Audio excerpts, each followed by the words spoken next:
కంచికామకోటి పీఠాధిపత్యం వహించిన చంద్రశేఖరేంద్ర సరస్వతి మహాస్వామి వారు ఒకానొకప్పుడు మధ్యాహ్న భోజనం పెడుతున్నారు. ఆయనకి భిక్ష అంటారు. ఆ భోజనం పెడుతుంటే ఆయన అన్నం తిని పప్పు బాగుందిరా, దేంతో చేశావు అని అడిగారు వంటవాణ్ణి. తోటకూర పప్పు వేశానండి అన్నాడు. చాలా బాగుందిరా అన్నారు. మరునాడు తోటకూర పప్పు వేశాడు. 3-4 రోజులు తోటకూర పప్పే వేశాడు. ఎక్కడిదిరా తోటకూర అని అడిగారు. పీఠానికి వచ్చిన వాళ్ళకి చెప్పానండి, మీకు తోటకూర ఇష్టమని రోజు మోపులు తోటకూర తెస్తున్నారు, తోటకూరతో పప్పు వేస్తున్నానన్నాడు.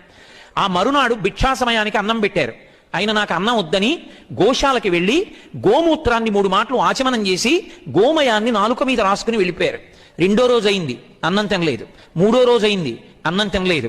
4వ రోజు అయింది, భిక్ష పెట్టడానికి భయపెట్టాడు వంటవాడు. 3 రోజుల నుంచి ఆయన తింటలేదు. ఏ తప్పు జరిగిందని శ్రీకార్యానికి చెప్పాడు. శ్రీకార్యం అంటే మఠం మేనేజర్. ఆయన వెళ్ళి నమస్కారం పెట్టి, అయ్యా ఏదో తప్పు జరిగింది, 3 రోజులుగా మీరు భిక్ష తీసుకోవట్లేదు, ఆ సమయానికి గోశాలలోకి వెళ్ళి గోమూత్రాన్ని ఆచమనం చేస్తున్నారు.